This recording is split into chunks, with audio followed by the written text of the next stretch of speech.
On the night of January 14th, 1851, an unnatural silence descended upon Yazoo County, Mississippi. The temperature had plummeted to a bone-chilling 19 degrees Fahrenheit, a record-shattering cold that the Delta had not witnessed in more than a decade. The Yazoo River, usually a thick, slow-moving artery of muddy brown water that snaked through the endless white expanses of the cotton fields, was beginning to surrender to the frost. Along its banks, the water had turned to jagged glass, and thin sheets of ice stretched across the surface, groaning and popping like breaking bone in the deep darkness. On this night, a 13-year-old boy named Samuel stood at the jagged edge of a ravine, his breath blooming in the air like thick white smoke. Below him, the landscape was a mess of splintered wood and frozen mud. A carriage lay shattered and half submerged in the icy slurry of the river's edge. The horses had already succumbed to the freezing depths, their struggles silenced by the current. But amidst the wreckage, a man was still screaming. He was trapped beneath a heavy timber, blood from a jagged gash on his forehead staining the ice crimson. This was Silas Crawford, a 47-year-old man who built his fortune on the misery of others. To Samuel, he wasn't just a stranger. He was the architect of his greatest agony, the man who had torn his mother away 3 years earlier. For 3 long years, Samuel had nourished his soul with the bitter harvest of revenge. He had replayed this exact scenario 1,000 times in the theater of his mind, imagining the man who sold his mother finally begging for mercy. He had envisioned himself standing over Crawford's broken body, watching the light fade from those cold, predatory eyes, and feeling the warmth of justice finally washing away the ice in his own heart. But as he stood there in the real world, looking down at the shivering, pathetic heap of a man who had once seemed like an invincible giant, Samuel felt a hollow emptiness that surprised him. He didn't feel the surge of triumph he had expected. He didn't feel the fire of vengeance. Instead, he felt a strange, terrifying nothingness. Welcome to Grim Lore Tales. Today we delve into a story from 1851 that defies the logic of human cruelty and explores a path few would ever dare to take. This is the account of a young boy who faced his greatest enemy at the edge of death and made a decision that would shock the Mississippi Delta and reveal a hidden truth about the human spirit. This is a heavy, intense journey, so take a deep breath and listen closely. Before we proceed, ensure you are subscribed to the channel and let us know in the comments which corner of the globe you are listening from. Your presence ensures these voices are never truly silenced. The silence at the ravine lasted for exactly 12 seconds. In that brief window of time, Samuel was transported back to the day Crawford's men had dragged his mother, Ruth, toward the iron-barred wagon. He could still hear the rattle of the chains and the heavy thud of the horses' hooves. The last thing he saw was his mother's face, wet with tears, but set with a strange, fierce resolve. She had shouted 7 words that had become the rhythmic beating of his heart every day since. "Don't let the hatred destroy you, son." In that freezing Mississippi night, those words echoed louder than Crawford's pathetic pleas for help. Defying every instinct of survival and every urge for retribution, Samuel began the treacherous descent into the ravine. He slipped and slid down the embankment, his fingers numbing as they clawed at the frozen earth and exposed roots. When he reached the bottom, the water was so cold it felt like liquid needles piercing his skin. He didn't look at Crawford's face as he approached the wreckage. He didn't want to see the man. He only wanted to honor the woman who had raised him to be more than a victim. He used a heavy branch as a lever, straining against the weight of the carriage until his muscles screamed, slowly freeing the man who had sold his mother into the unknown. To truly understand why a boy like Samuel would reach out a hand to a monster like Silas Crawford, one must understand the world that forged them both. By the middle of the 19th century, Mississippi had ascended to become the 5th largest producer of cotton in the United States. The entire economy, the grand white-pillared mansions, the polished silver, and the fine silks of the aristocracy, was built entirely upon the broken backs of the enslaved. The port of Natchez, situated on the mighty Mississippi River, had evolved into one of the most brutal and efficient slave-trading hubs in the entire South. Historians estimate that between 1830 and 1860, over 1 million human beings were processed through the markets of Natchez and New Orleans like sacks of grain or heads of cattle. Samuel had been born into this machine in the spring of 1838 on the Blackwood plantation in Adams County. His mother, Ruth, was only 22 when he was born. and his father, Joseph, had been sold away to an Alabama plantation before Samuel was old enough to even remember the sound of his voice. For Samuel, the sun rose and set on his mother, the only constant in a world designed to tear families apart. Ruth was a woman of extraordinary skill and hidden fire. On the Blackwood estate, she was known as the finest cook in the region, a woman who could turn the meager rations of the enslaved, cornmeal and pork fat, into feasts that drew guests from as far as Vicksburg.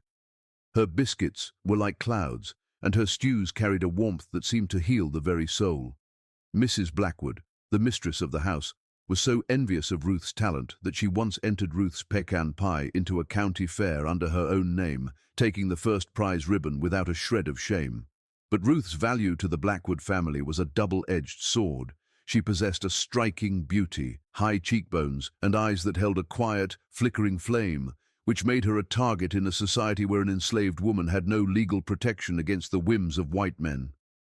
The Blackwood family was headed by William, a man who saw humans as assets, and his wife Margaret, who ruled the domestic sphere with a cold, iron fist. But the true shadow over the plantation was their son, Thomas.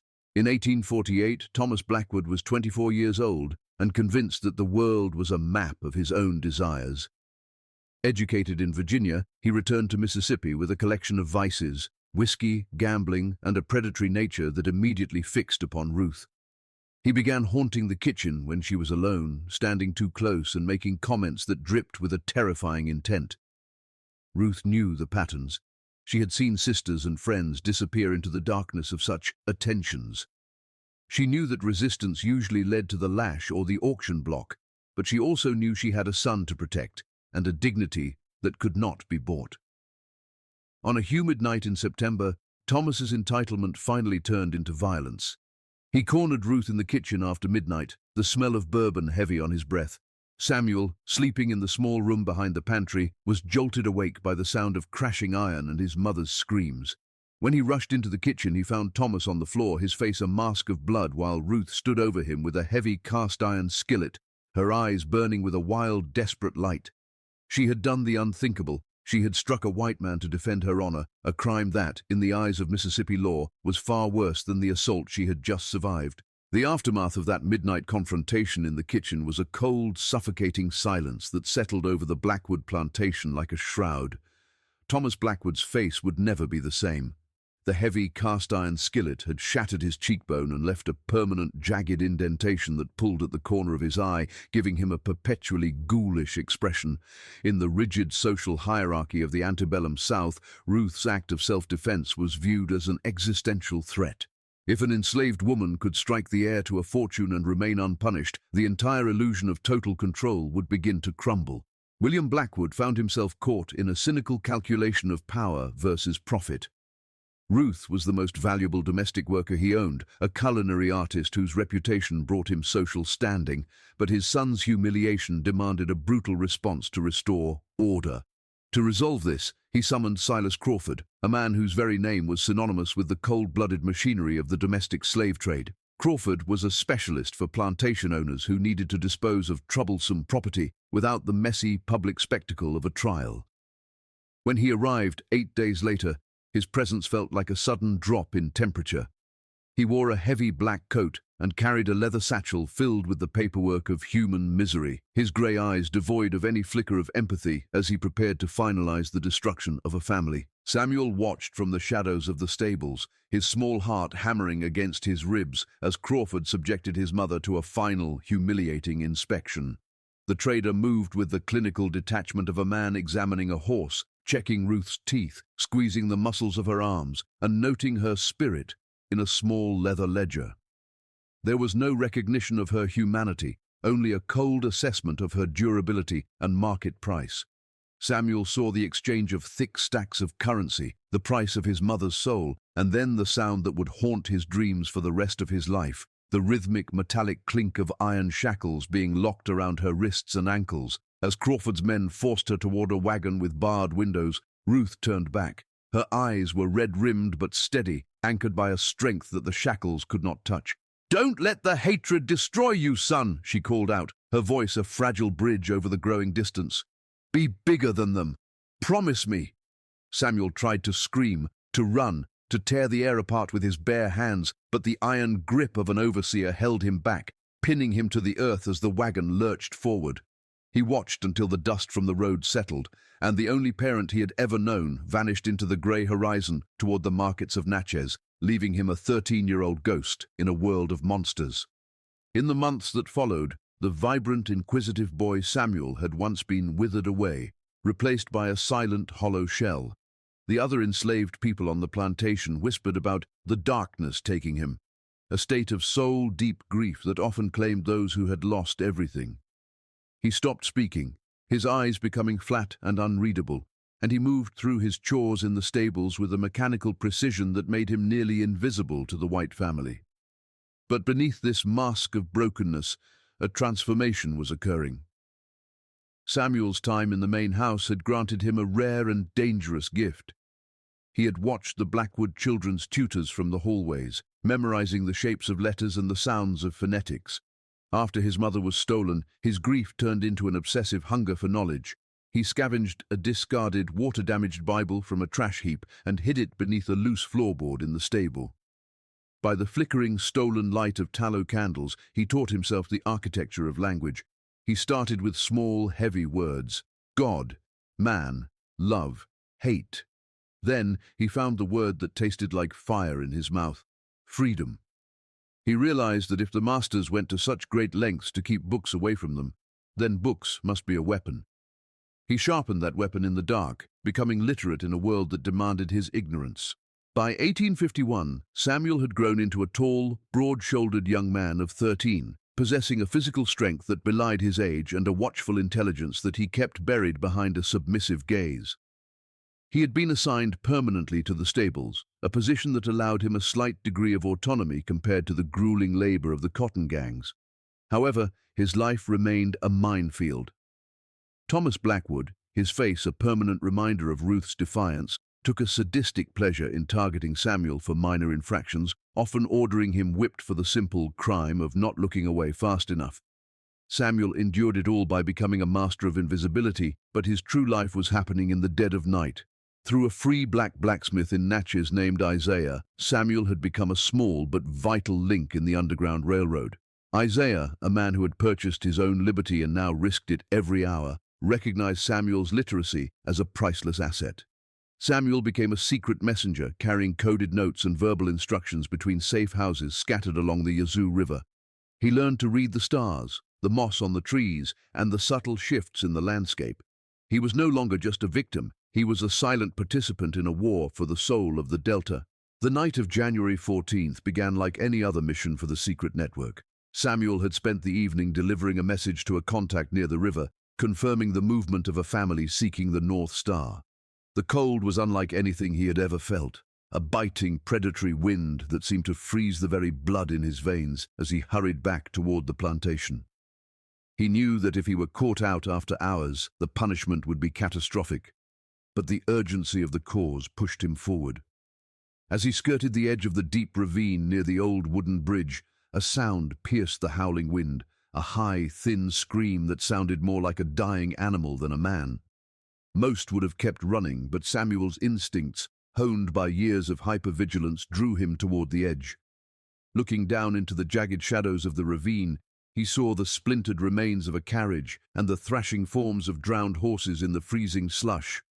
And there, pinned beneath the weight of his own luxury, was the man who had authored Samuel's misery. Silas Crawford was dying in the mud, his leg shattered, his life leaking out onto the ice. In that moment, the darkness and the light within Samuel collided. He stood at the precipice, holding the power of life and death over the man who had stolen his world, as the ice of the Yazoo River continued to groan in the suffocating dark. The trek from the icy ravine to the safety of a nearby abandoned hunting cabin was a brutal test of Samuel's newfound strength and iron-willed resolve. Every step through the frozen undergrowth felt like wading through shards of glass. He had to drag Silas Crawford, a man nearly twice his weight, through the thick Mississippi mud and tangled briars, the slave trader's broken leg trailing behind him like a dead weight. Crawford's groans of agony were rhythmic and hollow, punctuated by the sharp whistle of the winter wind that threatened to snatch away their remaining body heat. Samuel's lungs burned with the intake of freezing air, and his muscles throbbed with a dull, insistent ache, but he refused to stop. To stop was to die, and to die meant leaving his mother's fate forever in the hands of the monsters who had stolen her. When they finally breached the threshold of the rotting cabin, Samuel collapsed alongside his enemy, his chest heaving as he stared at the ceiling. He forced himself back up, knowing the cold would finish what the river had started if he didn't act. He scavenged for dry wood tucked into the corners of the shack and struck a piece of flint until a small, defiant flame began to lick at the kindling.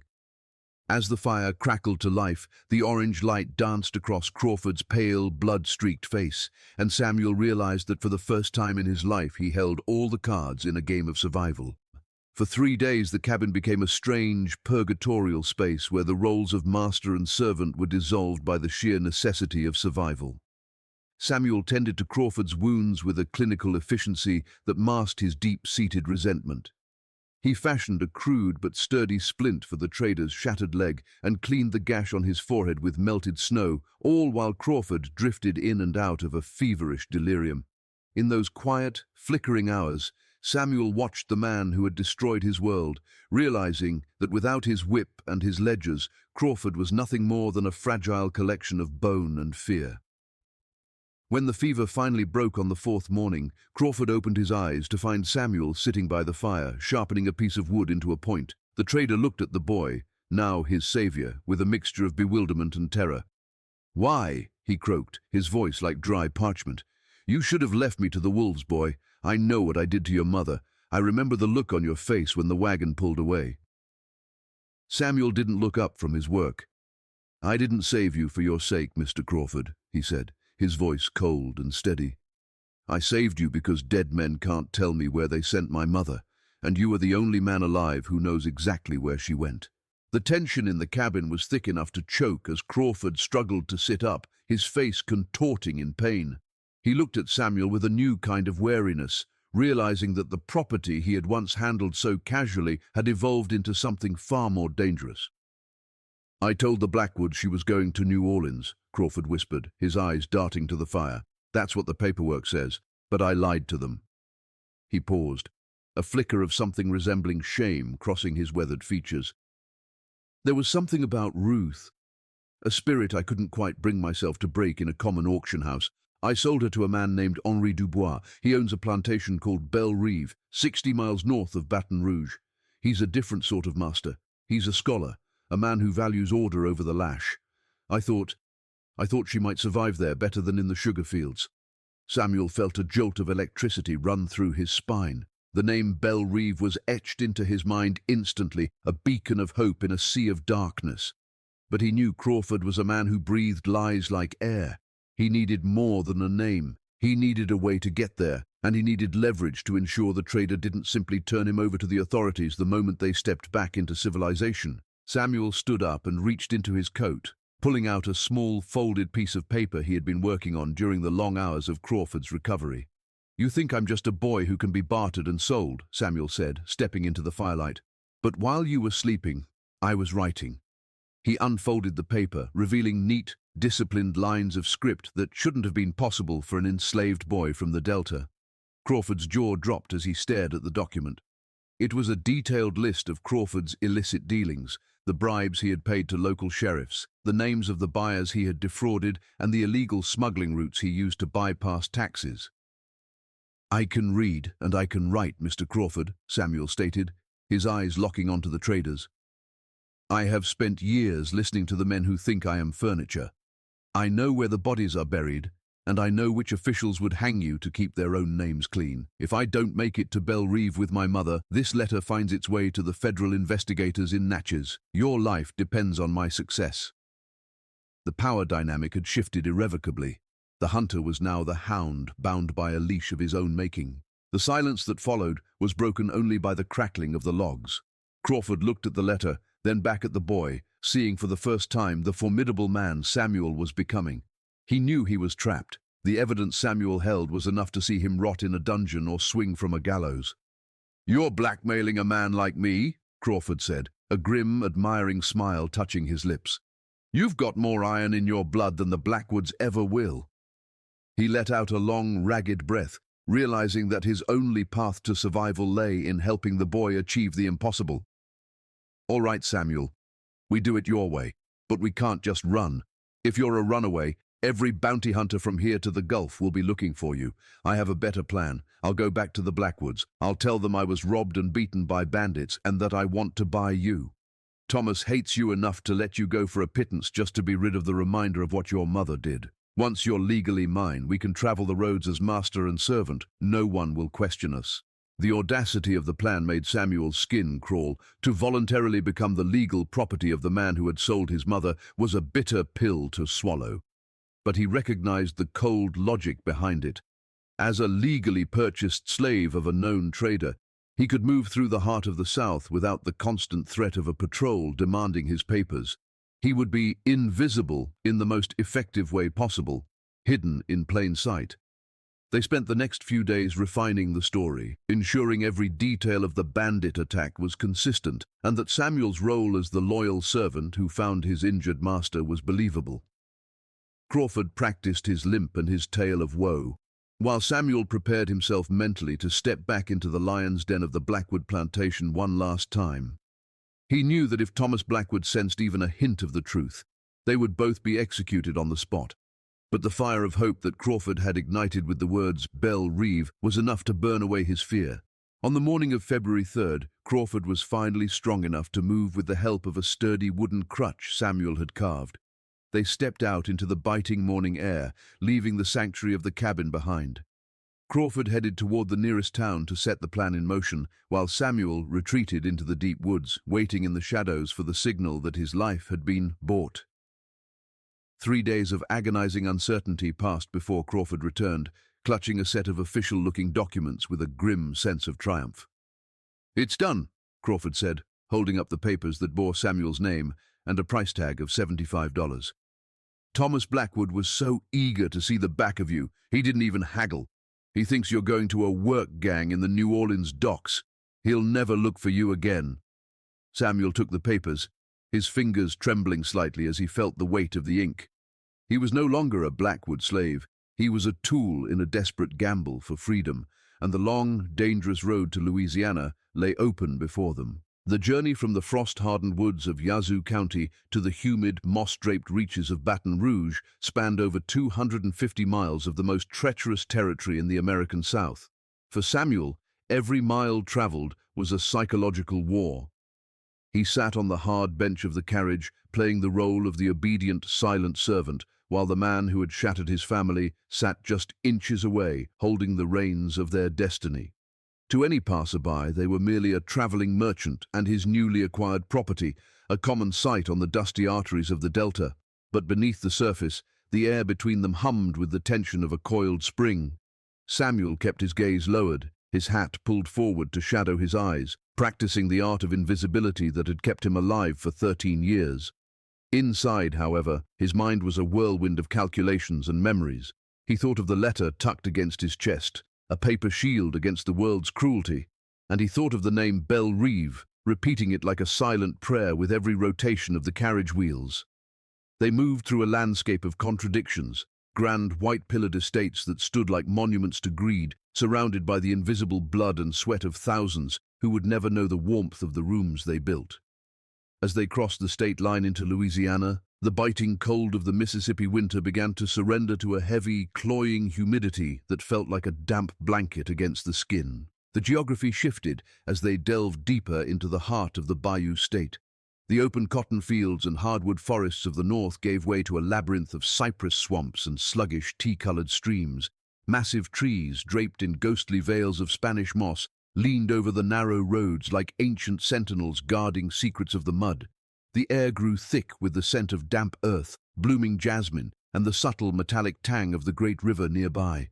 It was a world of shadows and water, where the line between land and swamp was often a deceptive smear of green algae.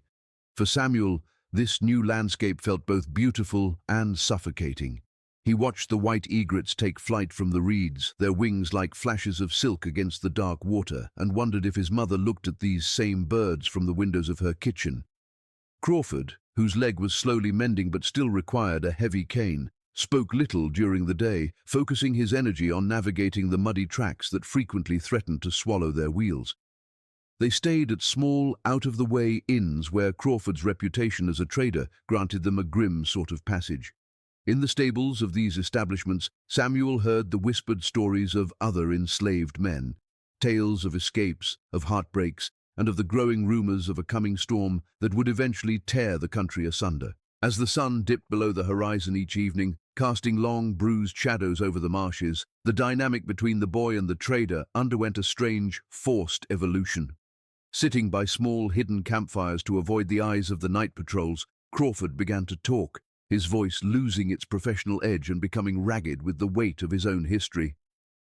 He spoke of his childhood in Virginia, of a father who viewed kindness as a weakness, and a mother who had disappeared into the fog of her own grief. He described the first time he had stood on an auction block as an assistant, the way he had turned his heart to stone to survive the sound of families being torn apart. "You think I'm a monster, Samuel?" Crawford said one night, the firelight reflecting in his hollow eyes. "And maybe I am. But in this world, you either hold the whip or you feel it. I chose the whip because I was too afraid to be the one on the ground."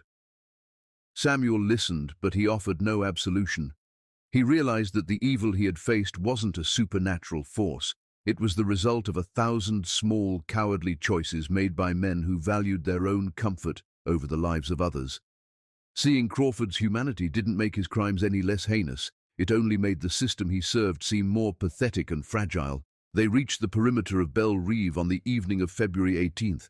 The plantation was nestled in a wide, fertile bend of the Mississippi River, its fields of sugarcane waving like a green sea in the twilight. Even from a distance, it was clear that Henri Dubois ran a different kind of operation than the Blackwoods. The fences were whitewashed and sturdy, the barns were filled with modern equipment, and the slave quarters, located a respectful distance from the main house, were built of solid timber rather than the rotting slats Samuel was accustomed to. There was an air of eerie, disciplined prosperity about the place that made Samuel's skin prickle. Crawford pulled the carriage into a dense thicket of willow trees at the edge of the property, the wheels crunching softly on the fallen leaves. "This is it," Crawford whispered, his voice trembling slightly. "I can't go any further. If Dubois or his overseers see me here at this hour, my life won't be worth the dirt under my boots. I'll wait here until dawn.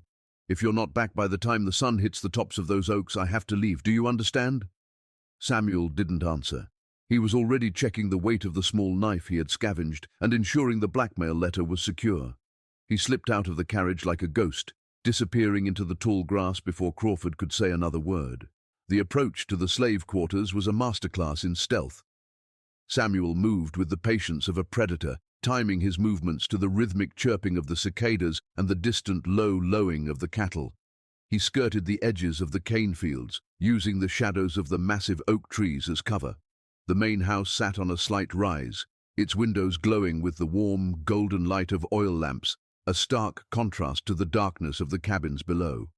As he drew closer to the quarters, he saw that there were 12 cabins arranged in 2 neat parallel rows. Each one had a small porch and a stone chimney, signs of a master who understood that healthy, rested property was more productive.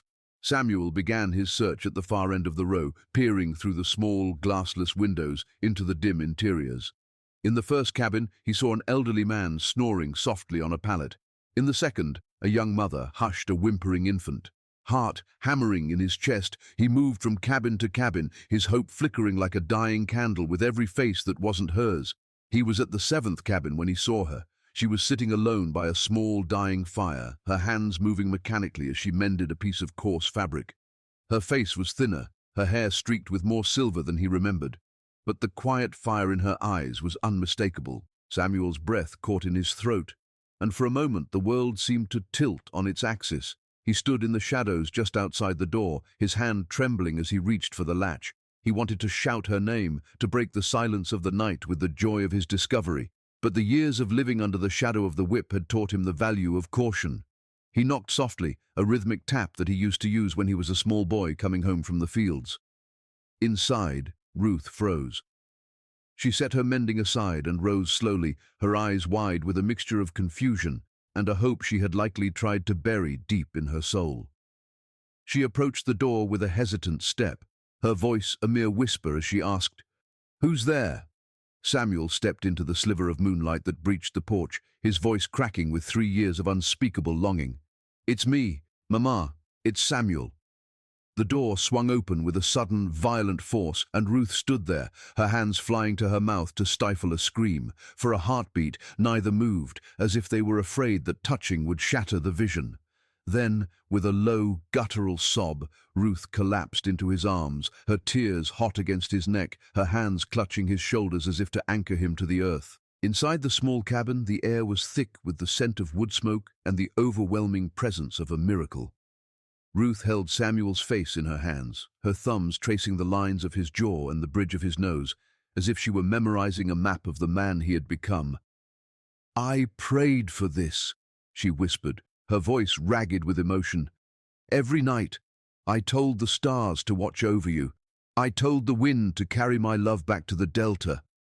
How are you here, Samuel? How did you find me in this wilderness?" Samuel sat with her on the edge of her simple bed, holding her hands tightly, and recounted the incredible saga of the last month. He told her about the freezing night at the ravine, the choice he made to save Silas Crawford, and the way he had used the man's own greed and fear to force him into this desperate journey. He explained the blackmail, the purchase papers, and the secret network of the Underground Railroad that was waiting for them. Ruth listened in stunned silence, her pride in her son's bravery warring with her terror at the risks he had taken. "You became a man while I was gone," she said, her eyes brimming with fresh tears. "But you kept your heart, Samuel. You kept the light I tried to give you." The joy of their reunion was quickly tempered by the cold reality of their situation. The clock was ticking, and every moment they spent in the cabin was a moment closer to the morning bell that would signal the start of the workday. Samuel laid out the final part of the plan. They would leave immediately, meeting Crawford at the willow thicket and beginning the long trek north toward the Ohio River. Ruth didn't hesitate. She gathered her few meager possessions, a small Bible, a locket Samuel's father had given her, and a crust of bread, wrapping them in a worn shawl. "I've spent 3 years in this place," she said, looking around the cabin that had been her prison. "Dubois is a fair man, as masters go, but a golden cage is still a cage. I'd rather die in the swamp as a free woman than live another day as a piece of property." They slipped out of the cabin, the darkness of the Belle Reve plantation swallowing them once more. As they made their way back toward the willow thicket, Samuel felt a surge of strength he had never known. The weight of the world was still heavy, and the dangers ahead were immense, but he was no longer alone. With his mother by his side, the North Star seemed brighter than ever before, guiding them toward a horizon where no man could claim ownership of another's soul. The reunion in the willow thicket was a moment of crystalline tension where the past and the future collided in the damp Louisiana air. When Silas Crawford saw Ruth emerging from the shadows with Samuel, his face went ashen, reflecting a guilt that no amount of wealth could ever truly bury. For a long, suffocating minute, no one spoke. The only sound was the distant, rhythmic thrumming of the river and the rustle of the wind through the willow branches. Ruth stood tall, her eyes locking onto the man who had traded her life for a stack of bills 3 years prior. Crawford eventually lowered his gaze, unable to withstand the silent indictment in her stare. "I don't expect your forgiveness, Ruth," he whispered, his voice cracking with a vulnerability that Samuel had never witnessed before. "I am the architect of your pain. But if you can find it in your heart to step into this carriage, I will give everything I have left to ensure you and your son never feel the weight of a chain again." Ruth didn't offer words of absolution. Some wounds are too deep for language, but she nodded once, a gesture of pragmatic survival. They climbed into the carriage, and as Crawford snapped the reins, the wheels began to turn toward the north, leaving the manicured misery of Belle Reve behind. They were no longer just a trader and his property. They were 3 broken souls bound together by a desperate gamble for a life that wasn't dictated by the color of their skin or the contents of a ledger. The journey north from Louisiana was a grueling odyssey that stretched across 6 weeks of constant peril and shifting landscapes. They traveled primarily under the protective shroud of darkness, navigating the back roads and hidden trails that Crawford had memorized during his years in the trade. Every town was a potential trap, every passing patrol a death sentence. Samuel and Ruth often hid beneath false floors in the carriage, or in the dense thickets of the woods, while Crawford went ahead to scout for danger or procure meager supplies. They moved through the rolling hills of Mississippi and the rugged terrain of Tennessee, witnessing the slow transition of the seasons as the oppressive heat of the Deep South gave way to the crisp, biting air of the border states. Along the way, they relied on the stations of the Underground Railroad, safe houses run by Quakers, free black families, and secret abolitionists who risked everything to provide a bowl of soup or a dry hayloft for the night. Samuel watched the landscape change with a sense of wonder. The world was far larger and more complex than the boundaries of the Blackwood plantation had ever suggested. He saw that for every monster like Thomas Blackwood, there were dozens of ordinary people willing to defy an unjust law to help a stranger. This realization began to heal the darkness in his soul more than the movement toward freedom ever could. As they approached the Ohio River in mid-March, a profound change began to manifest in Silas Crawford. The man who had once viewed human beings as mere units of profit had been fundamentally altered by the daily presence of the woman and boy he had wronged. He no longer spoke of his own survival or his fear of the gallows. Instead, he became obsessively focused on their comfort and safety. He gave his own blankets to Ruth when the nights turned freezing and shared his meager rations with Samuel without a second thought. One night, as they sat in a hidden hollow near the Kentucky border, Crawford turned to Samuel and spoke with a haunting clarity. "I used to think that power was the only thing that mattered," he said, staring into the embers of their small fire. "I thought that if I was the one holding the keys, I could never be hurt.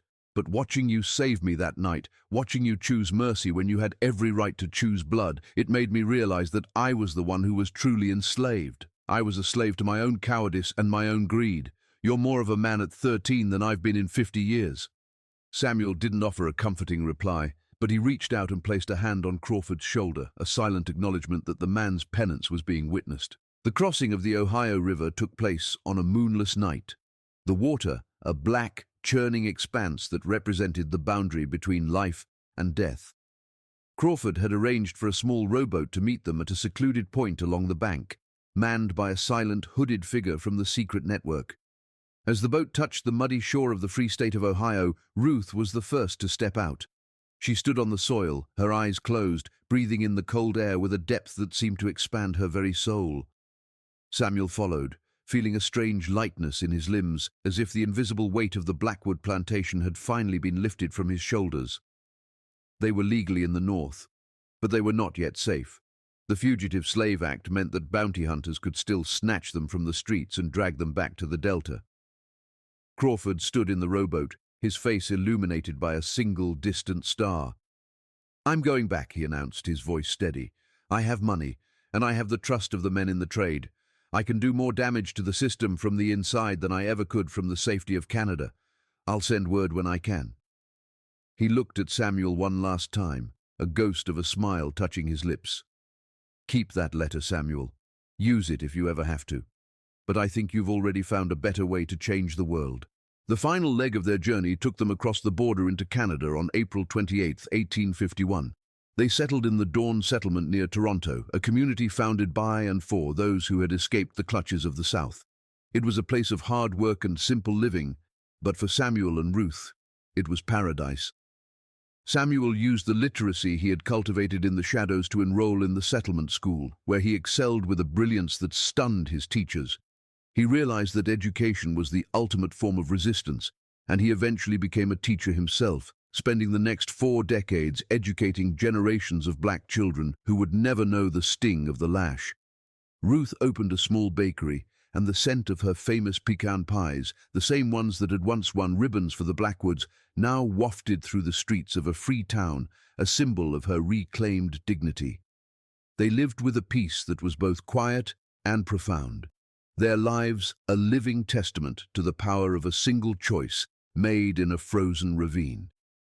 Samuel often spoke to his students about that night in 1851, not to dwell on the horror, but to emphasize the power of the human spirit to rise above its circumstances. "Hatred is a fire that consumes the one who carries it," he would say, "but mercy is a light that can show even a monster the way home." Silas Crawford's fate was discovered years later through the secret channels of the Underground Railroad. He had returned to Mississippi and used his position as a trader to operate as a high-level infiltrator for the network. He falsified records to help families disappear, diverted funds to abolitionist causes, and provided intelligence on the movements of slave catchers. He was caught in 1854, betrayed by a business associate who had grown suspicious of his sudden bad luck in the trade. On the day of his execution, he went to the gallows with a calm that unsettled his captors. His final words, recorded by a local journalist, were a tribute to the boy who had shown him the meaning of humanity. "I was a man of shadows, but a child showed me the light. I die a free man, regardless of these ropes." When the news reached the Dawn settlement, Samuel sat by the fire with his mother and read the report in silence. He didn't celebrate, but he didn't mourn either. He simply felt a sense of completion. The debt had been paid in full. Ruth lived to see the end of the Civil War and the formal abolition of slavery in the United States, dying peacefully in 1871 with her son by her side. Her last words were a whisper of pride. "You were bigger than them, Samuel. You were always bigger." This has been a journey through one of the darkest chapters of history, brought to you by Grim Law Tales. The story of Samuel and Ruth is a reminder that while we cannot always control the cruelty of the world, we always have the power to choose our response to it. Samuel could have let the ice claim Silas Crawford, and the world would have understood his decision, but by choosing mercy, he didn't just save a life. He reclaimed his own future and ignited a spark of redemption in the unlikeliest of places. History is not just a collection of dates and battles. It is a tapestry woven from the choices of ordinary people who dared to be extraordinary. We hope this story stays with you long after the screen goes dark. If you found this narrative moving, please like the video and share it with someone who needs to hear a story of resilience. Don't forget to check the comments to see where your fellow listeners are tuning in from, and if you haven't already, subscribe to Grim Law Tales for more deep dives into the hidden corners of the human experience. What would you have done if you were standing at the edge of that ravine? Let us know your thoughts below. Until next time, keep seeking the truth and never let the darkness quench your light.